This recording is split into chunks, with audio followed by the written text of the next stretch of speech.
मेरा नाम हिमांशु चतुर्वेदी है। आज का टॉपिक रीजनिंग से रिलेटेड है। आज हम सीखेंगे आकृति की गणना कैसे की जाती है। ये मुख्यतः 4 प्रकार से पूछे जाते हैं क्वेश्चन में। जैसे वर्ग से रिलेटेड पूछेगा, जिसे इंग्लिश में स्क्वायर कहते हैं। आयत से रिलेटेड पूछेगा, रेक्टेंगल कहते हैं इसे इंग्लिश में।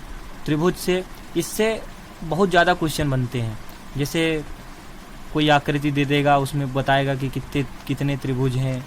इससे रिलेटेड बहुत सारे क्वेश्चन हैं, आगे हम आपको बताएंगे। वृत्त है, इससे सर्कल से बहुत कम क्वेश्चन पूछे जाते हैं, मतलब ना के बराबर।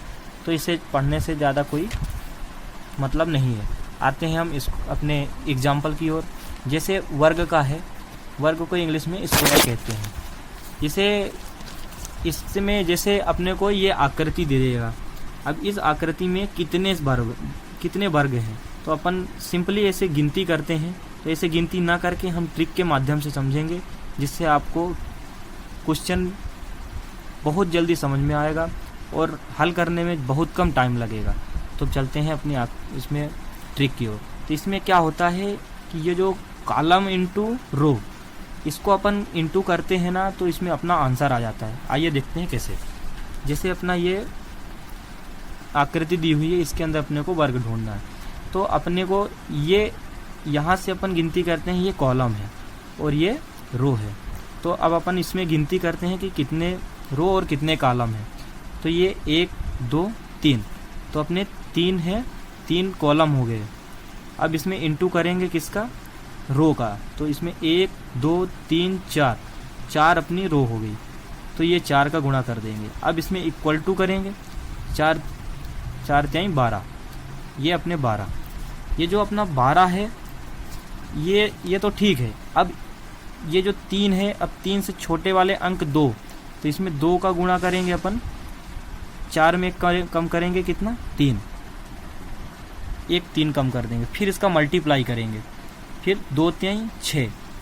फिर अब इसमें एक कॉलम और बचता है 1, तो 1 का गुणा करेंगे। 3 से 1 कम करेंगे, 2 होगा। मतलब बढ़ते क्रम, जैसे घटते क्रम में अपन पहले सबसे बड़ी संख्या लिए, फिर उससे छोटी, फिर उससे छोटी।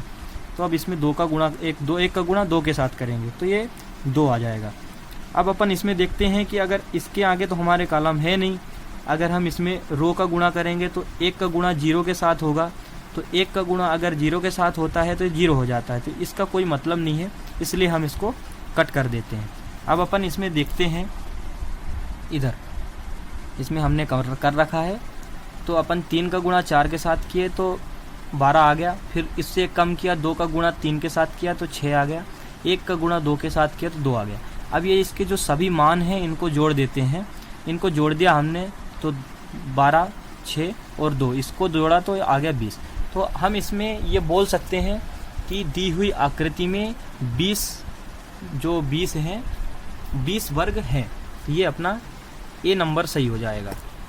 अब आते हैं आयत की ओर। आयत को इंग्लिश में रेक्टेंगल कहते हैं, रेक्टेंगल के नाम से जाना जाता है। अब ये अपने को आकृति दे दिया। आयत और वर्ग, इसमें बहुत कम डिफरेंस होता है। तो जैसे आयत है, तो आयत में क्या है, तो सामने वाली भुजाएं बराबर होती हैं, वर्ग में सभी बराबर होती हैं। इसलिए इसमें आकृति एक जैसी ही दी रहेगी और अपने को इसमें देखना है। तो इस आकृति में क्वेश्चन रहेगा कि कितने आयत हैं। तो इसकी ट्रिक अपन देखते हैं। हमने बताया था आपको वर्ग में कि कॉलम इनटू रो करते हैं तो वर्ग आती हैं। अब इसमें क्या करना है कि जितने कॉलम हैं, इनका सभी का योग और इनटू जितने रोज हैं, ये रो है अपनी, ये रोज का इनको गुणा कर, मतलब इनको जोड़ देंगे। उसके बाद इसमें इनटू करेंगे। जैसे इसमें 1 2 3 कॉलम है, तो 1 + 2 + 3 है ना। उसके बाद मल्टीप्लाई का निशान लगाएंगे, उसके बाद रो का दर्शा देंगे। तो वो 1 + 2 + 3 + 4 + 5। अब इसका जो मल्टीप्लाई होगा, तो 3 2 5 1 6 इंटू 5 4 9, 9 3 12, 12 2 14, 14 1 15, ये आ गया 15। अब 15 का गुणा 6 में कर देंगे, तो 15 छक्के 90। तो 90 ये जो अपना आंसर है, ये अपना आंसर हो जाएगा। जैसे अब हम इसमें बोल सकते हैं कि दी हुई आकृति में 90 जो है आयत हैं।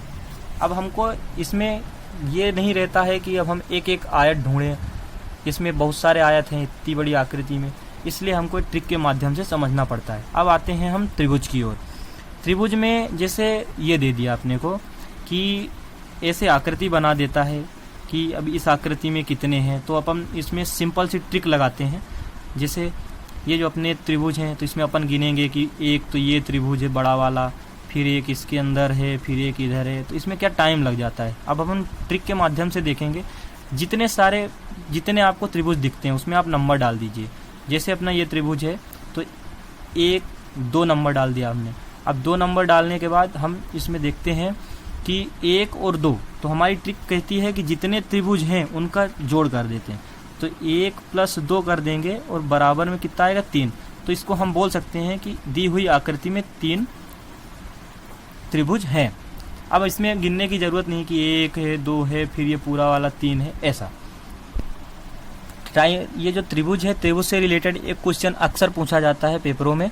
जैसे ये आकृति दे देगा, अब इसमें बोलेगा कि कितने त्रिभुज हैं, तो इसमें हमको क्या एक एक करके ढूंढेंगे। तो हमारा एग्ज़ाम हॉल जो होता है इसमें 20 सेकंड का हर एक क्वेश्चन मिलते हैं, क्वेश्चन का टाइम मिलता है, तो हमको इतना टाइम नहीं मिल पाता है। तो हम ये ट्रिक के माध्यम से देखेंगे।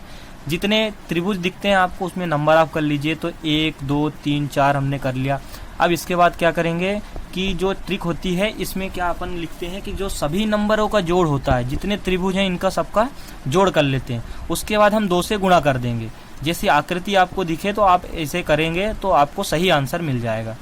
जैसे हमने जोड़ लिया 1 2 + 3 + 4 + 4 और इंटू करके 2, तो हमको क्या मिलता है कि 4 2 3 7 2 9 1 10। तो 10 गुणे हमने 2 कर लिया, है ना, 10 गुणे 2 कर लिया 20। तो अब हम इसमें सही आंसर टिक कर सकते हैं कि 20 जो होते हैं कि दी हुई आकृति में 20 त्रिभुज हैं। तो थैंक यू। हमने वीडियो बड़ा ना करने के लिए इसलिए कम वीडियो बनाया है। आप इसके जितने एग्जाम्पल्स हैं उनको देखिए, प्रैक्टिस करिए और आगे सफलता पाइए। वीडियो समझ में आया हो तो सब्सक्राइब करिए। Thank you.